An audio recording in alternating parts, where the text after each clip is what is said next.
नमस्कार दोस्तों, आज हम इस वीडियो में आपके साथ डिस्कस करेंगे प्लेन सिलेंड्रिकल ग्राइंडिंग मशीन के बारे में, जो सिलेंड्रिकल ग्राइंडिंग मशीन का एक टाइप है और प्रिसीजन ग्राइंडिंग मशीन के अंतर्गत आता है। प्लेन सिलेंड्रिकल ग्राइंडिंग मशीन का प्रयोग हम वर्क पीस के सरफेस पर सिलेंड्रिकल या कोनिकल शेप को प्रोड्यूस करने के लिए करते हैं और इसकी मदद से हम टेपर्ड सरफेस भी प्रोवाइड कर सकते हैं। ये जो डायग्राम में आपको नज़र आ रहा है, ये प्लेन सिलेंड्रिकल ग्राइंडिंग मशीन का डायग्राम है और ये प्लेन सिलेंड्रिकल ग्राइंडिंग मशीन है। सबसे पहले बात करते हैं इसमें कौन कौन से पार्ट्स होते हैं। बेस की अगर बात करें, बिल्कुल बॉटम में है, जो फाउंडेशन इसकी मदद से की जाती है, क्योंकि बेस पर जो होल्स बने होते हैं बोल्ट की मदद से इसे फ्लोर पर फिक्स किया जाता है। बेस के ऊपर होता है बेड कास्ट आयरन का बना होता है। सभी जो पार्ट्स हैं बेड के ऊपर माउंटेड होते हैं, तो एक प्रकार से कह सकते हैं पूरी मशीन का जो लोड है वो बेड के ऊपर ही होता है। और जो कास्ट आयरन का इसको इसलिए बनाते हैं क्योंकि इसकी जो डैम्पिंग कैपेसिटी है काफ़ी अच्छी होती है। जो वाइब्रेशन वगैरह वर्किंग के दौरान प्रोड्यूस होती हैं वो इसके द्वारा एब्जॉर्ब भी कर ली जाती हैं। बेड के ऊपर होता है वर्क टेबल। जो वर्क टेबल है इसमें वो दो पार्ट में होता है, एक अपर टेबल होता है, दूसरा लोअर टेबल होता है। जो अपर टेबल है इसके ऊपर tail stock, head stock mounted होते हैं। हेड स्टोक और टेल स्टोक के बीच में वर्क पीस को हम होल्ड करते हैं, जो दो सेंटर होते हैं उनके बीच में।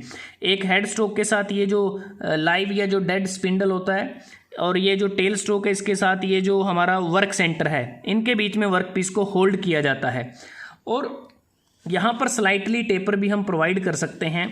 एक सर्कुलर गाइडवेज यहाँ पर होता है, जिससे क्या है, लोअर टेबल के ऊपर सर्कुलर गाइडवेज होता है, जिससे हम की तकरीबन 10 डिग्री तक एक स्लाइटली हम टेपर प्रोवाइड कर सकते हैं, जिससे हम जो वर्क पीस है उस पर टेपर सर्विस हम प्रोड्यूस कर सकें।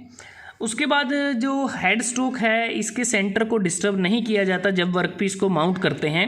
टेल स्ट्रोक को हम मूव कर सकते हैं, इन और आउट इसको मूव किया जा सकता है। और जो टेल स्ट्रोक है, ये जो गाइडवेज बने होते हैं बेड के अपर टेबल पर, उसके ऊपर ये स्लाइड करता है। तो बेसिकली स्लाइडिंग प्रोवाइड की जाती है, क्योंकि जो टेल स्ट्रोक है इसकी जो मूवमेंट है आगे या पीछे हम तभी करते हैं क्योंकि वो डिपेंड करता है वर्क पीस की लेंथ कितनी है। अगर वर्क पीस की ज़्यादा लेंथ है तो टेल स्ट्रोक को बैकवर्ड डायरेक्शन में मूव किया जाएगा। अगर छोटे साइज़ का वर्क पीस है, कम लेंथ का है, तो टेल स्ट्रोक को आगे की तरफ मूव किया जाएगा।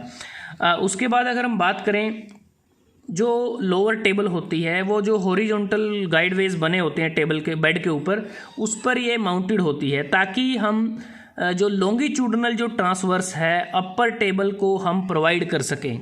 क्योंकि जो अपर टेबल है वो हमारी इस डायरेक्शन में भी जा सकती है, इस डायरेक्शन में भी जा सकती है, तो इसमें हम लॉन्गिट्यूडनल ट्रांसवर्स को प्रोवाइड करते हैं। और जो वर्क टेबल को मूवमेंट दी जाती है बेड के ऊपर, उसे हम बाई हैंड भी दे सकते हैं। यहाँ पर जो देख रहे हैं व्हील्स लगे हैं, हैंड व्हील्स लगे हैं, तो बाई हैंड भी इसको मूवमेंट दी जा सकती है, पावर के द्वारा भी दी जा सकती है, या फिर हम हाइड्रोलिक का यूज़, पावर में अगर हम बात करें मैकेनिकल पावर का यूज़ कर सकते हैं, हाइड्रोलिक पावर का इस्तेमाल कर सकते हैं, लेकिन ज़्यादातर हाइड्रोलिक पावर को ही प्रेफर किया जाता है। उसके बाद यहाँ पर जो व्हील हेड यहाँ पर लगा हुआ है, ये बेसिकली जो हॉरिजॉन्टल क्रॉसवेज बने होते हैं बेड के ऊपर, उसके ऊपर ये माउंटेड होता है, जो व्हील हेड होता है, और ये ट्रैवल करता है। जो हॉरिजॉन्टल क्रॉसवेज बने होते हैं उसके अलोंग ये ट्रैवल करता है। और इसका प्रयोग हम करते हैं व्हील हेड का जब हमें व्हील को या वर्क को हमें फीड प्रोवाइड करनी है। और व्हील हेड के साथ ही यहाँ पर जो ग्राइंडिंग व्हील है वो माउंटेड होता है। ग्राइंडिंग व्हील जो एब्रेसिव्स का बना होता है, और ये जो ग्राइंडिंग फेस है वो वर्क पीस की तरफ ही होता है। अगर हम इस डायग्राम को देखते हैं बिल्कुल क्लियर होगा, ये जो वर्क सेंटर है हेड स्ट्रोक के साथ कनेक्टेड है, ये वर्क सेंटर टेल स्ट्रोक के साथ कनेक्टेड होता है, दोनों के बीच में वर्क पीस लगा है। जो वर्क पीस है वो रोटेट करता है। उसी प्रकार से जो ग्राइंडिंग व्हील होता है, ये व्हील स्पिंडल है जो मोटर के साथ अटैच होता है, तो ग्राइंडिंग व्हील भी रोटेट करता है।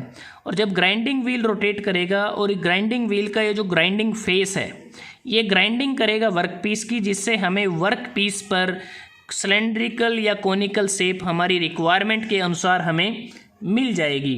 तो ये चीज़ हम ध्यान में रखते हैं कि जो व्हील होता है और जो वर्क पीस होता है, ग्राइंडिंग व्हील और जो वर्क पीस हैं, उसको हम इस तरह से एडजस्ट करते हैं कि जो ग्राइंडिंग फोर्स है वो डाउनवर्ड डायरेक्शन में लगे, ताकि हमें प्रॉपर स्टेबिलिटी मिल जाए।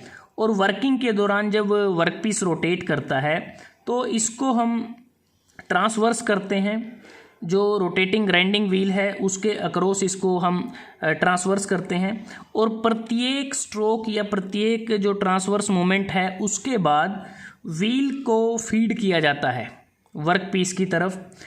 ये डिपेंड करता है कि हमें डेप्थ ऑफ कट कितनी देनी है।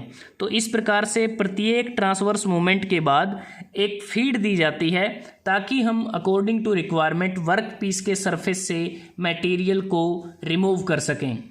और जो हेड स्ट्रोक होता है ये एक प्रकार से सेल्फ कंटेन्ड ड्राइव होता है ताकि हम जो स्पीड है वेरिएबल स्पीड को वर्क पीस को हम प्रोवाइड कर सकें अपनी रिक्वायरमेंट के अनुसार।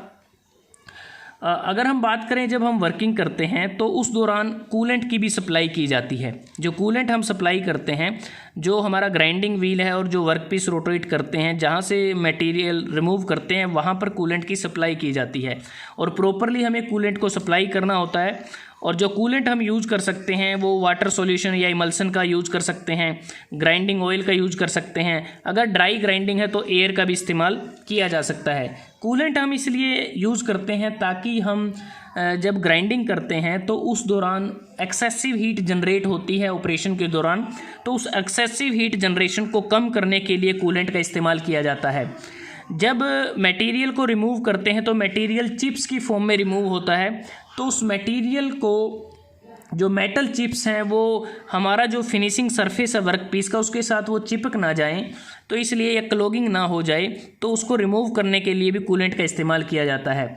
या फिर जो ब्रोकन चिप्स हैं या जो अब्रेसिव ग्रेन्स ब्रेक हुए हैं ग्राइंडिंग व्हील से उनको कैरी करने के लिए, क्योंकि अगर अब्रेसिव जो ग्रेन्स ब्रेक हुए हैं अगर वो हमारे फिनिशिंग सरफेस के साथ कांटेक्ट में आ गए तो वहाँ पर स्क्रैचेस पड़ सकते हैं, तो इसलिए हम उनको भी कैरी करने के लिए कूलेंट का इस्तेमाल किया जाता है। सरफेस फिनिश को इम्प्रूव करने के लिए वर्क पीस में कूलेंट बहुत ही अहम रोल अदा करते हैं। अगर हम प्रॉपरली कूलेंट का यूज़ करेंगे तो उससे हमारा जो ग्राइंडिंग व्हील है उसकी लाइफ बढ़ जाती है, हमें बार बार व्हील ड्रेसिंग करने की आवश्यकता नहीं होती। और वर्किंग के दौरान प्रॉपर या यूनिफॉर्म टेम्परेचर को मेंटेन करने के लिए भी कूलेंट का इस्तेमाल किया जाता है। अगर टेम्परेचर को प्रॉपरली मेंटेन करेंगे तो उससे हम जो वर्क पीस की जो डिस्टॉर्शन है उससे बच सकते हैं, व्हील की जो ब्रेकेज है वो कम होगी और व्हील की जो लाइफ है वो बढ़ जाएगी। तो दोस्तों आज हमने इस वीडियो में आपके साथ डिस्कस किया प्लेन सिलेंड्रिकल ग्राइंडिंग मशीन के बारे में। अगर आपको ये वीडियो अच्छा लगा आप इसको लाइक कर सकते हैं, शेयर कर सकते हैं अपने दोस्तों के साथ, स्टूडेंट्स के साथ, और जल्दी हाजिर होते हैं एक नए वीडियो के साथ। तब तक के लिए धन्यवाद। आपका दिन शुभ रहे।